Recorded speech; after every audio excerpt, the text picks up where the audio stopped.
విజయవాడ వరద బాధితుల సహాయార్థం కాకినాడ జిల్లా AP state government retired employees association Kakinada జిల్లా రిటైర్డ్ మహిళా ఉద్యోగుల శేషగిరి వారి స్నేహితులు కలిసి రాష్ట్ర ముఖ్యమంత్రికి 50,000 రూపాయలు అందజేయడం జరిగిందని అసోసియేషన్ అధ్యక్షులు K Padmanabham, organising secretary V Seshagiri తెలియజేశారు. ఈ కార్యక్రమంలో అసోసియేషన్ నాయకులు, మహిళా పెన్షనర్లు పాల్గొన్నారు.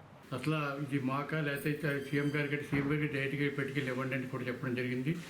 లేదు మీ ద్వారా ఇవ్వాలని చేసిన కలెక్టర్ ద్వారా ఈ సర్టిఫికేట్ ఈ చెక్ కూడా ఇవ్వడం జరిగింది. మరి దానికి మరి పూర్తిగా మన శాస్త్రి గారు వారి స్నేహితుల బృందంతో చేసినటువంటి ఈ కార్యక్రమాన్ని ముఖ్యంగా మా పెన్షన్స్ అందరూ కూడా జిల్లా తరపుని అభినందిస్తూ వారిని కూడా అదేవిధంగా మన చిత్తూరు జిల్లాలో అయినటువంటి ఈ వరద సంబంధించిన కూడా దానికి కూడా వారి సహాయం చేస్తానికి కలెక్టర్తో చెప్పడం జరిగింది.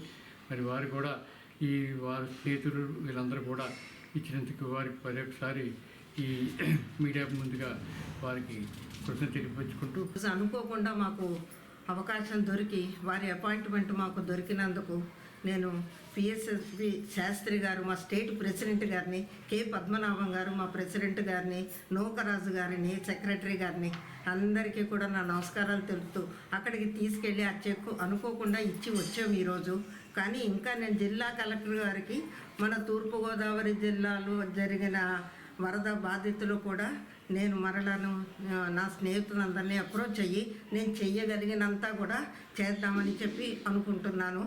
ఈరోజు వారు డాక్టర్ గారు వాళ్ళ తల్లి గారు వారమ్మ మన వరద బాధితుల కోసం చెయ్యాలమ్మా అని ఆవిడ ముందుకు వచ్చి ఆవిడ ఇచ్చారు. నాకు అనుకోకుండా ఇవన్నీ జరిగాయి.